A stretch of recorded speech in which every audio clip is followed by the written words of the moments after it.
Welcome back to Think Cosmos, where we ponder the universe's deepest secrets and wonders.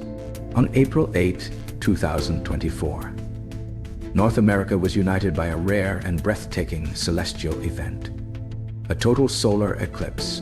The moon passed directly between Earth and the Sun, casting a shadow that carved a sweeping arc from the Pacific coast of Mexico, through the heartland of the United States, and up into eastern Canada. For millions of people, it was more than just a natural event. It was a profound, almost spiritual experience. And for science, it was a golden opportunity to observe the sun like never before, a path of darkness and wonder.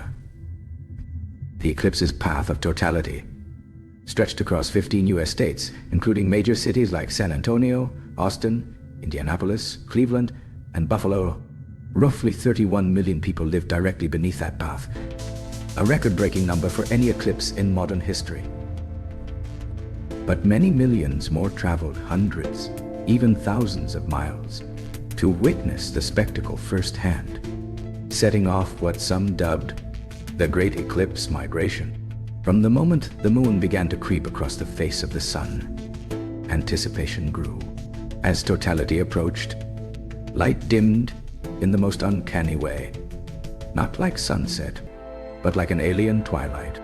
Birds went silent. Street lights flickered on. The air turned cold. In some places, temperatures dropped by as much as 10 degrees Fahrenheit in minutes. Then, in a dazzling instant, the last rays of sunlight vanished behind the lunar limb, and the corona burst into view. For about 4.5 minutes, depending on location, the sun's ghostly outer atmosphere glowed in fine detail, revealing streamers, loops, and solar prominences arcing into space. A crimson ring of chromosphere and pearl-like coronal flares painted the sky. And it was one of the longest totalities visible in the U.S. since 1806. And for many, it left a permanent imprint on memory. Science rides the shadow. Eclipses aren't just beautiful. They're scientifically invaluable. During totality, astronomers gain a rare chance to study the sun's corona, which is normally drowned out by the blinding solar disk.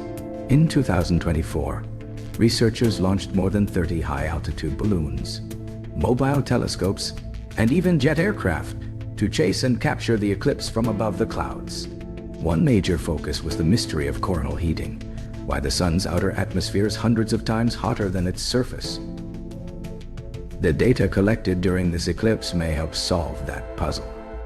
Other experiments examined solar wind generation, magnetic field behavior, and ionospheric disruptions as the moon's shadow swept across Earth's upper atmosphere.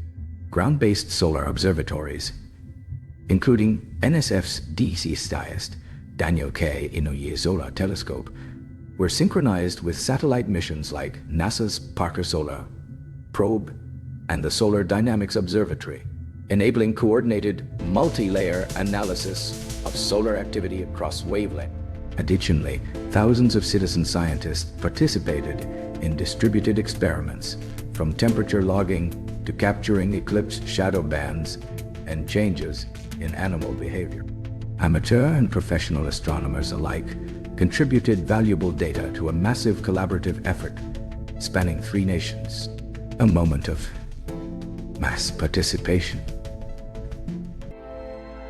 The 2024 eclipse wasn't just for scientists. It was a cultural moment, a rare convergence of science, nature, and human wonder. Schools closed. Public parks overflowed.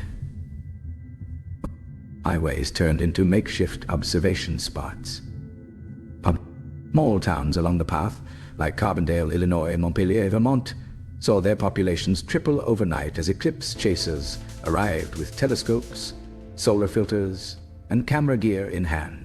This was the first total solar eclipse for an entire generation.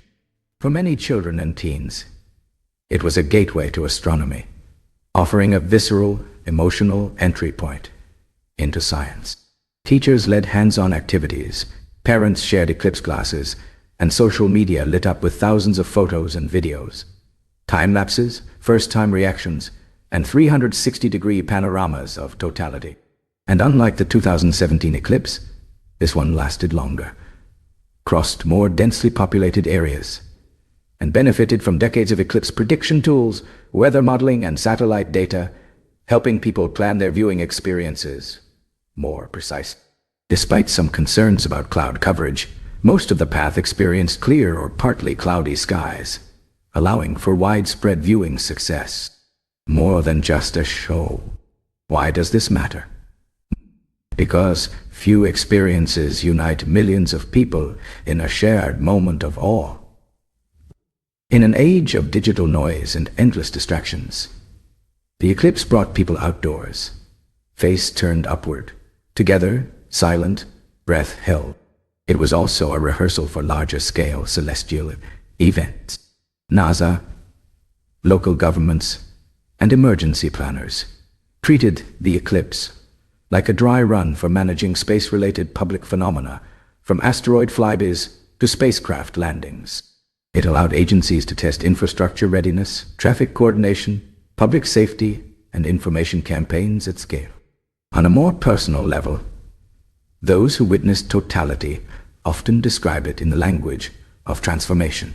It was like time stopped. I felt connected to the cosmos. I cried. These aren't reactions to a common weather event. They're reactions to witnessing our place in the solar system, visibly demonstrated. We live on a moving rock, orbiting a star, among billions. A solar eclipse makes that truth feel tangible. If you missed it, don't worry. The next total solar eclipse to touch North America will occur on August 23, 2044, with another sweeping the U.S. in 2045, one of the longest in recorded history.